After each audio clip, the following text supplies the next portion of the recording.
Donnie and Dolly. The team is supported by ableauctions.ca. Closing your business? We can help. All of our guests today brought to you by our title sponsor. We're glad to have them aboard from day one, as a matter of fact. Rick, Able Auctions. Ableauctions.ca. No shortage of people in the Delaney's OK Tire and Langley inbox remembering the movie Cooley High. Yeah, I don't remember Cooley High. No? It was produced by Motown founder Barry Gordy. We're going to move on here. Joining us now from Sportsnet. Ryan, some people remember. It's an old movie. You don't go to movies. You don't remember it. 1975. A couple of people out there are having a chuckle. Joining us from Sportsnet, sportsnet.ca, to talk about the Canucks and their loss, among other things, their loss last night to the Rangers. Iain MacIntyre, thanks for doing this, sir. How are you? Well, I'm doing well, and I have to say, even though we're of similar vintage, I do not remember that movie. But Donnie, your voice, it reminded me of another Barry White. Okay. Motown. That's been brought up. Yeah. Yeah. I'm fighting through things, much like the Canucks are right now, Ian. But 4-3, they lose to the Rangers. I think most people are expecting a lot worse. Would you put this under the category of valiant effort given the circumstances? Yeah, I would. Because like you say, that game, there was so much emotional turmoil around the team, obviously, with that shock announcement that JT Miller was taking his personal leave. And, so the emotions were as strained as the lineup, and they are missing key pieces, obviously, beyond just JT. It felt like it was one of those nights where things could get out of hand, like it was close only on paper, but I thought the Canucks did have a really good effort. I liked that they showed resilience, coming back twice to tie the game, even though they were, for the most part, being outplayed, but not badly outplayed. But in the end, as Jake DeBrusk said, you're in a tied game on home ice. You feel like in the third period, you have to get something out of that game. And the Canucks made a couple of mistakes, and the Rangers got a goal that was probably Shelov's worst of the four, even though he overall, like the team, had a strong game. And so here they go on the road, on a 2-game losing streak. First time they've lost 2 in regulation all season. So it tells you that they've been pretty resourceful, pretty resilient, even though it hasn't been ideal from the start. They've found a way to get wins and get points, which we've talked about. But I think that's going to be harder to do now unless they continue to play at a higher level than what they've played at. I'll stay positive here. 7 shots, 10 hits. Can you possibly measure the amount Keppel Sherwood has exceeded expectations? Well, he's been, I was going to say he's been by far the best of the newcomers, but we shouldn't forget Kevin Lankinen either. Lankinen wasn't signed at the same time, so somehow it feels like he's not part of that group, but of course he is. But Sherwood from the start has, I think, surpassed what was expected of him. Like, he's been an impact player, even without, the goals. He's been a player that you notice every night. And I think for guys who are trying to make their way in the NHL, and he's another classic late bloomer, a guy with a lot of talent who kicked around, didn't get the opportunity that he wanted from the Predators, ends up signing a fairly bargain contract with Vancouver. But it took him a long time to figure out that you have to make a difference. You have to be noticeable. And for him, he transformed himself, and he talked to me about this. He transformed himself as a player the last time he got sent down to the AHL by the Predators. I mean, he was a point-a-game offensive star.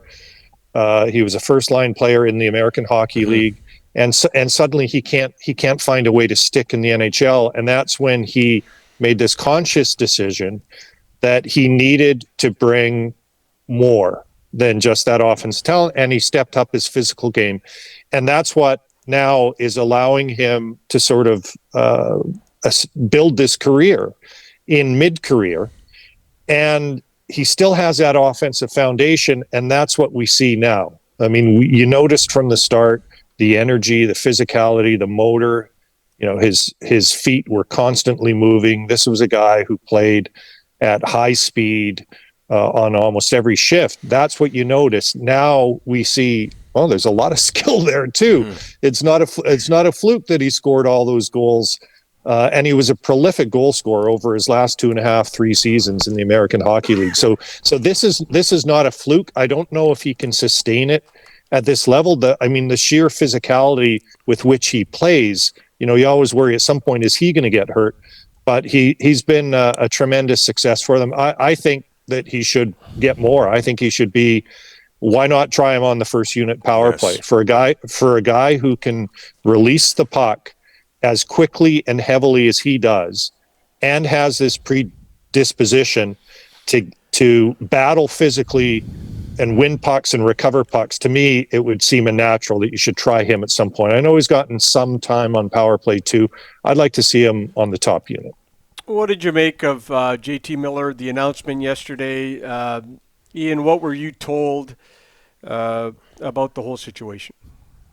Well, I wasn't told anything about the situation. I read the announcement like everybody else and made a couple of calls, and it's a surprise, and obviously it's a concern, because anybody who knows JT Miller knows how competitive and combative he is. I think we all have a sense of how he's transformed himself as a player and a leader in Vancouver, and how important that was to him to be regarded in those terms, instead of this guy with a volcanic temper who would, do crazy things at times on the ice.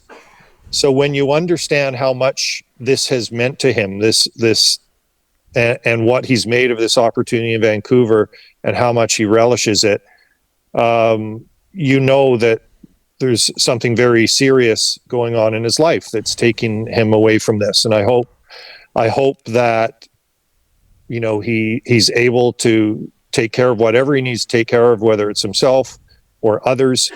And I hope that he can come back to this team soon. I don't know what he's going through, and if I did, honestly, I probably wouldn't say so. I probably wouldn't tell you. Mm-hmm. Absolutely, the right thing there. There's a lot of concern about DeBrusk right now. In 3 goals in 18 games, he hasn't scored in 6. In 15 of the 18 games, he has had no goals. Where's your concern level with DeBrusk right now? It's medium trending to high, because with Besser out and Miller out, and you hear Rick talk about there's a few guys we need another 5 or 10%. Obviously, he would be one of those guys.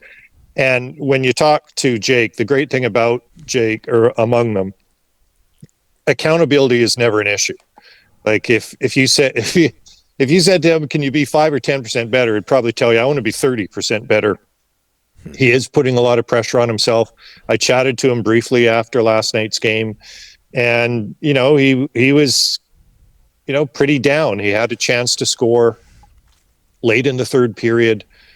He hit the bullseye, and he said, the shot didn't go where I want. Never seems to in this rink. So he's it's obviously on his mind that he hasn't scored much, and especially at Rogers Arena.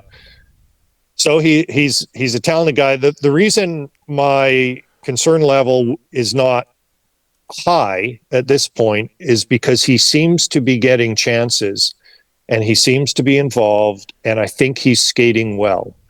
And I think playing with Pettersson, and the way that Pettersson has now elevated his game the last 4 to 6 games, I think Jake DeBrusk is going to be fine. I think the puck will go in for him a little more. But I think we also have to remember, we have to keep our expectations in context here. This guy's not a 40-goal scorer. Mm-hmm. Jake DeBrusk is not Brock Besser. He's a guy that, over an 82-game pace the last 3 years, I think it's 24 goals he's had, or maybe 25. But of course, he's superseded that or exceeded that would be the better word, at playoff time. He's been a really good playoff performer. So, 3 goals in 18, if you're going by his career mark, 4 would be just under, 5 would probably be good. So he's not far off. If he has If he has 2 goals on Saturday against Ottawa, I know he'd love to have 2 in Boston on Tuesday, then it's going to completely, I think, change the conversation about him. But certainly right now, he's one of the guys that needs to do a little bit more. And quickly, Ian, Thatcher Demco, we understand, will be on the road trip for the Canucks. What do you read into that? Well, it's positive, right? It's better than him not being on the road trip. But I was saying, last night on radio, I don't know that you can say with any degree of certainty when any of these guys are coming back. Yeah. And yes, it's positive that Brock skated on his own, but he's got a concussion. Like, who knows when he'll be back? And I hope he's back in 2 games. I hope, there's a practice later this morning at UBC. Maybe he's practicing. Who knows? But you can't count on. There's no time frame for Brock. There's no time frame for Thatcher. If you had asked me when he did that great, very honest press conference on the first day of training camp in Penticton, if you'd asked me when I thought we might see him with the team, I'd have said, well, I think he'll be practicing by the start of the season, like at least fully practicing. Well, it's only in the last couple of weeks that he's ramped up his involvement to where he's more or less doing a complete practice, but I don't know that he's even still doing all the movements. So it's positive that he's going on the trip. He's a guy we know they need him back. Kevin Lankinen started so well that he covered over that huge hole in the lineup for them. But, Lankinen's last couple of starts have been pretty average, but we know that he's been a much different goalie on the road than he has been at Rogers Arena, just as the team has been different. So maybe Lankinen is going to, be fantastic, and it's going to lessen that urgency about Demko, but I can't, if you're asking me to guess, the fact he's going on the road, the fact he's been with the team now for a couple of weeks since the last road trip in California that I was on, I would hope that maybe we see him by the end of this road trip. But again, there's no guarantee. And of course, there's no way to know how long JT Miller is going to be missing. So I think this time that the Canucks have after this homestand, before they start Saturday in Ottawa, I think it's a good thing. I think it allows them to kind of reset. They get in 2 valuable practices. They'll have one in Ottawa as well. But I think it really allows them to get their minds settled on where this team is right now and who's missing, and stop, I'm not sure guys are necessarily doing that, but stop looking over your shoulder to see if help is coming.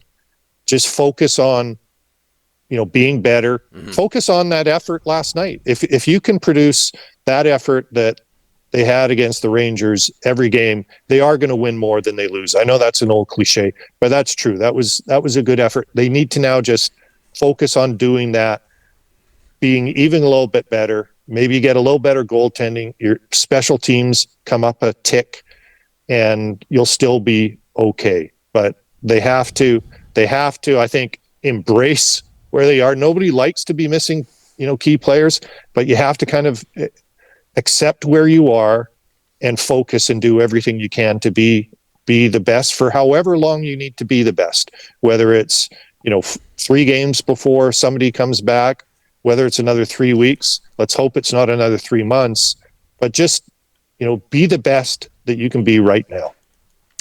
Above and beyond, that's the best you can be, and it doesn't get better than that. You're the best, Ian. Top of the top shelf. Thank you so much, Ian. I'm just happy my phone didn't topple off of my steering wheel, because it would have looked like the found footage from the Blair Witch Project. Rattling around. I still can't watch that movie with the lights off. Yeah. The same as me. Full lights on. Yeah. Blanket in front of my face to hide. Yeah. Scary movie. You know what could help that? If you watch Cooley High. much different movie. It'll get you in a better mood. Ian, thanks for this. All right. See you guys.